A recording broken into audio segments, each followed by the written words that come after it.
Redacted Regiment. This Warbond was leaked months ago, so we've known about it for a very long time, which is hilariously ironic considering that this is the stealth Warbond. And this Warbond is great if you're getting into that playstyle, but it doesn't offer that much for players that go in guns blazing. There are a few items that are all around great, but the focus is on stealth. We're going to get started on page 1, and on page 1 we have the R72 sensor. The sensor is a side grade to the Diligence. It does the exact same amount of damage as the Diligence, but with more ergonomics and less recoil. But it also has a smaller magazine and very slow projectiles. And of course, the main feature of the sensor is the suppressor. The suppressors got a huge buff when this Warbond released, making them insanely effective at keeping you undetected. You can pick off enemies that are standing right next to one another, and they won't even notice most of the time. This is definitely my favorite suppressed weapon in the game right now. In my experience, being able to fire a single, powerful round is much better for stealth than using full auto. You can land a single shot on a Devastator or a Berserker and instantly kill them from long range. Not to mention how easy it is to kill smaller enemies like troopers. The sensor also offers enough benefits to consider using it normally, outside of stealth. It has excellent ergo, fire rate, and recoil for a marksman rifle, but you will need to lead your shots because the bullets are subsonic, and they travel very slowly when compared to most other conventional weapons. Overall, the sensor is a great light pen marksman rifle, and I think it's the best option for stealth gameplay in the game right now. If you like the Diligence, then you will definitely like the sensor, especially if you want a suppressed Diligence. Next up, we have the P35 Re-Educator. There have been a lot of people that say that this is a useless weapon, but I honestly think that a lot of people don't understand when and how to use it. This is a dart gun, loaded with a cylinder of 6 darts that will inflict a guaranteed gas status effect on the target. As we know, this will confuse the enemy and damage them over time. So this is perfect for when you're being chased by a large enemy and you want to confuse them. This does mean that the Re-Educator is terrible as a conventional sidearm. It is not going to be useful in the same way that a standard pistol is useful, of course, and that's why people tend to write this weapon off, but it definitely serves a purpose in the sandbox. This is a weapon that I would rather call a tool. It serves a very specific purpose, and it does that one thing very well. But it's not going to replace any of the gear you already have, and I think that's a good thing. You don't want to balance Warbonds by giving them never-ending power increases. They should offer something unique and interesting, and that describes this Warbond very well. Page 1 also comes with an armor set, the RS89 Shadow Paragon armor set. This set is really good looking. It has a nice tactical feel to it, lots of different pouches and straps and whatnot, and it almost looks like something that you could find in the real world, which is something that I like a lot, especially the helmet. I'm a big fan of the helmet, and even though I'm a fan of the camo pattern on the whole set, I wish that we could customize our armor sets so that we could mix and match better. This is a light armor set with 50 armor, and it comes with the reduced signature passive. This is the ultimate stealth passive. It combines the reduced detection range from the scout passive with the reduced noise from the feet first passive. If you intend on playing stealth, this is going to be a massive benefit for you. It cannot be understated how good this is for stealth. I swear that when I use this passive, I'm downright invisible half the time. And it's not just useful on commando operations either. If you're good at stealth, you can use this in any scenario against any faction. This is insanely good for anyone with a pubic hair of patience. You can take entire objectives fully stealth while being surrounded by enemies. I cannot stress how effective this is for people that can avoid combat. You can clear the map without taking any damage if you learn how to use this passive to your advantage. This will do nothing for you if you're the kind of person that takes every fight you see, fights every patrol on the map. This is not for you. But if you prefer to take a fight slow and tactical, it's going to be great, and that really, again, sums up this Warbond in a nutshell. This is great for the stealth players, but it's not great for what I would guess is the majority of players that just go guns blazing and shoot everything. We're going to move on to page 2, and on page 2 we have the AR-59 Suppressor. This is a suppressed assault rifle, of course, making it the second fully automatic weapon to have a suppressor. I gotta say that I love the look of the weapon. It has an awesome, compact look to it, like a carbine. If we compare this weapon to the Liberator, for example, it has slightly less damage and more recoil, but it also has a much faster rate of fire, and of course it has the benefit of being suppressed. This makes it a fairly decent light pen assault rifle. Not as good as the Liberator or the Liberator carbine when it comes to a straight up fight, but it can still pump out a decent amount of damage. And it's pretty much a straight upgrade to the launch version of the Liberator, back when the Liberator only did 55 damage. Those were the days. That was brutal looking back on it. In general, I prefer the sensor when it comes to stealth, but this weapon is still great for stealth and it is very fun to use. Plus, it has to be one of the coolest looking assault rifles in the game by far. Next up, we have the RS-67 Null Cipher armor set. All of the Redacted Regiment armor sets look great, but this one definitely takes the cake in my opinion. It reminds me a lot of the Advent Soldiers from XCOM 2, which is one of my favorite games of all time. This set looks very futuristic, sleek, experimental. It definitely fits in with the whole stealth redacted theme and the visual style of the Warbond. So in general, I'm just a big fan of the way this set looks. One of my favorites in the whole game, I think. This is a medium armor set with 100 armor, and of course it has the same passive as the Shadow Paragon set. This is just as effective in stealth, but you need to consider that you will be slower than the other armor sets because this is medium and the others are light.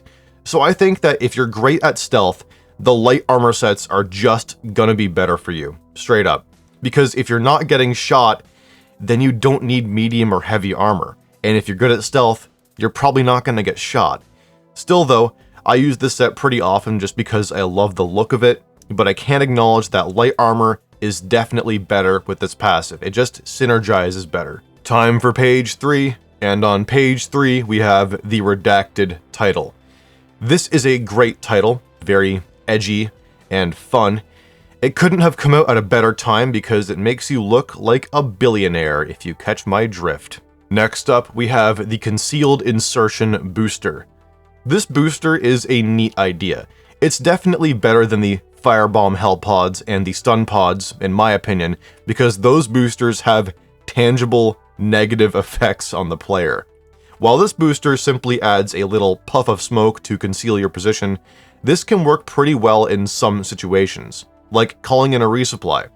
It will help conceal you for a little bit while you get your supplies back up. And it's pretty good for arming hell bombs, because the hell bomb comes down and creates a little bit of smoke for you, and that smoke might give you an extra few seconds to arm the bomb, which can make the difference between completing an entire mission and utter catastrophic failure. The real issue with this booster, and I talk about this every time, is the same problem that every new booster has. The booster balance in Helldivers 2 is just not good. It's fucking whack. The basic boosters are still the best. They just feel good to play with no matter what.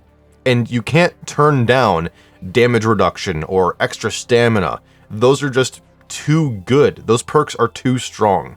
And it's severely limiting the amount of options we have for team building and variety during missions.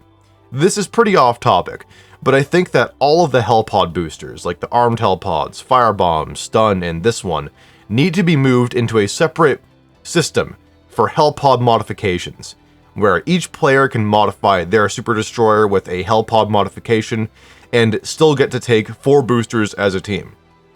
I think that this would seriously help with the booster balance issue, and it would give everybody the ability to make more diverse loadouts, and it would just be fun. This booster would thrive in a system like that, but it just can't get the room it needs in the current booster system. It's just too restrictive because the other ones are too damn good. Next up, we have the BMD C4 pack. This is another very unique item. It is very different from the other support weapons. It's easy to understand the concept behind this one, of course. It is a classic remote detonated C4, which is perfect for stealth missions because you can silently attach C4 to enemies and enemy buildings. It was recently buffed too. Now it has the same demolition force as the Ultimatum, making this one of the best options in the whole game for completing side objectives like bioprocessors or even closing Bile Titan spawners. And it's incredibly satisfying to sneak around an enemy base, placing C4 on all of the buildings and objectives and whatnot, and detonating them all with a single click. And it's so damn fun to do. It feels like Metal Gear Solid when you're doing that. It's so awesome. And it does enough damage to take out most enemies with a single C4, including War Striders. So keep in mind that this is not only effective against buildings and objectives, but also enemies too. Just make sure that you know how to use it. You can toggle between the throwing mode and the detonating mode by holding your reload key and using the weapon menu, so keep that in mind. This weapon isn't a replacement for the classic weapons like the recoilless rifle, the autocannon, what have you. This is an option that pairs perfectly with a careful, tactical, or a stealth playstyle. And it actually allows you to get creative and play in a really unique way if you get used to it. I love the variety that this weapon brings to the table. I'm a big fan, and you should definitely get this Warbond if you're interested in C4. Next up, we have the TM1 Lure Mine. I think that this is one of the best throwables we've gotten in a long time. This thing is excellent for a number of reasons. First off, it's a mine. It doesn't seem to have a limited lifetime at all. It just sits where you place it until an enemy comes along, and that's when it will distract the enemy and draw them towards it. And when this thing explodes, it does not fuck around. The initial explosion deals 1000 damage and comes with anti-tank penetration. That's already really damn good, but it gets even better.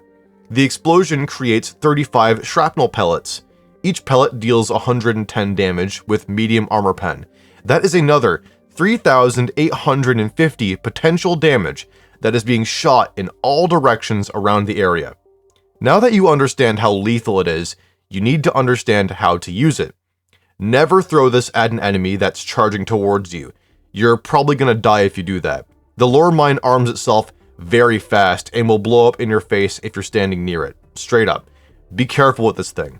I know that this is scary for a lot of helldivers out there, but you might need to think about what you're doing before you do it.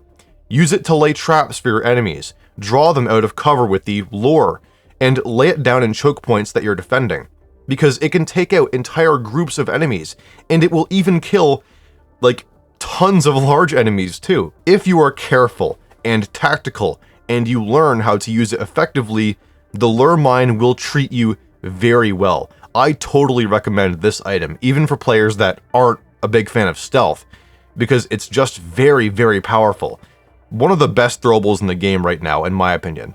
And our last item in the Warbond is the target-sighted victory pose.